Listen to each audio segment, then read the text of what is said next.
20대, 30대에서 중요한 예방접종으로는 탑3를 딱 결정하기 어려운데 그냥 제가 맞은 백신 알려드릴게요. 저는 아직 50세가 안 넘었잖아요.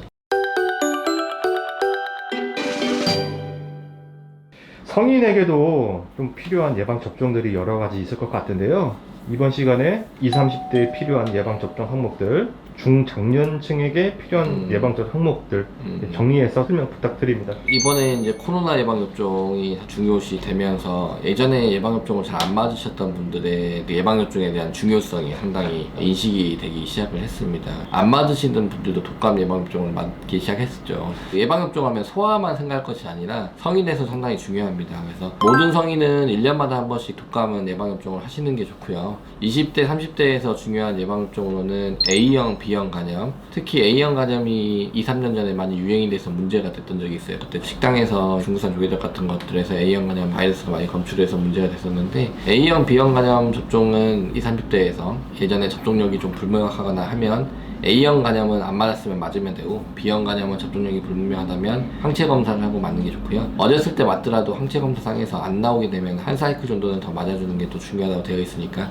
A형, B형 간염 예방접종이 20, 30대에서는 중요하고 그 다음에 파상풍 그리고 백일의 디프테리아 백신 이 세 가지는 10년에 한 번 정도는 접종을 해주는 게 좋습니다. 그 다음에 인유두종 바이러스 흔히 자궁경부암 백신이라고 부르는데 가다시라고 서바렉스 이런 것들에 대한 접종을 20, 30대에는 남녀 공이 해주시는 게 좋을 것 같습니다. 그리고 홍역이나 볼거리 풍진이나 뭐 수두 같은 것들은 이전에 이제 맞지 않았거나 고위험군 그걸 좀 잘 걸릴 수 있는 사람들에 있어서는 예방접종을 하는 게 좋고요. 그 외의 백신들은 고령층에서 권고가 되는 백신들이 있는데 폐렴구균이라든지 대상포진 특히 폐렴구균은 65세 이상의 고령층에서는 무조건 맞으라고 권고가 되고 있고 대상포진 예방접종도 50세 이상부터는 맞으라고 권고가 되고 있습니다. 소아뿐만 아니라 성인에서도 여러 가지 예방접종으로 예방할 수 있는 질환들이 있기 때문에 성인에서도 예방접종이 상당히 중요하다고 생각을 하시면 되고 20, 30대, 40, 50대 이렇게 해서 각각 필요한 예방접종들이 좀 있거든요. 그래서 그런 것들을 잘 체크하셔서 하시고 종합검진 같은 거 많이 받으실 텐데 종합검진에서 A형이나 B형 간염 항체 없으시면은 예방접종 잘 해주시는 게 가장 큰 좋은 방법이니까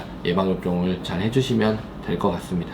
자, 그러면 마지막으로 원장님께서 중요하게 생각하는 탑3 먼저 부탁드립니다. 탑3를 딱 결정하기 어려운데 그냥 제가 맞은 백신 알려드릴게요. 저는 아직 50세가 안 넘었잖아요. 그러니까 저는 대상포진이나 폐렴구균 예방접종을 안 맞았죠. 하지만 저희 어머니는 폐렴구균과 대상포진 예방접종 맞으셨어요. 근데 60대 나이 때에는 폐렴구균과 대상포진이 중요하다는 것을 알려드리는 거고 매년 인플루엔자 접종은 그건 제일 중요한 거니까 그것도 잘 맞으시면 되고 저는 파상풍 디프테리아 백일의 백신 10년마다 한 번씩 맞고 있고요. 그 다음에 저 남자지만 가다실 국가 접종 맞았습니다. 가다실 국가는 한 번 맞고 2개월 뒤 6개월 뒤 0, 2, 6으로 맞으면 되고요. 저는 A형 간염 예방접종도 의대생 때 맞았어요. 그거는 0, 6개월 간격으로 2번 맞으면 되는 거고 저는 매년 병원에서 피검사를 할 때 B형 간염이나 A형 간염 항체를 보는데 B형 간염은 항체가 있기 때문에 저는 어렸을 때 B형 간염 예방접종을 맞은 거예요. 성인 돼서는 0, 1, 6 한 번 맞으면 한 달 뒤 6개월 뒤 이렇게 맞으시면 된다고 생각하시면 됩니다. 오늘 영상이 도움이 되셨으면 구독, 좋아요 부탁드립니다. 감사합니다.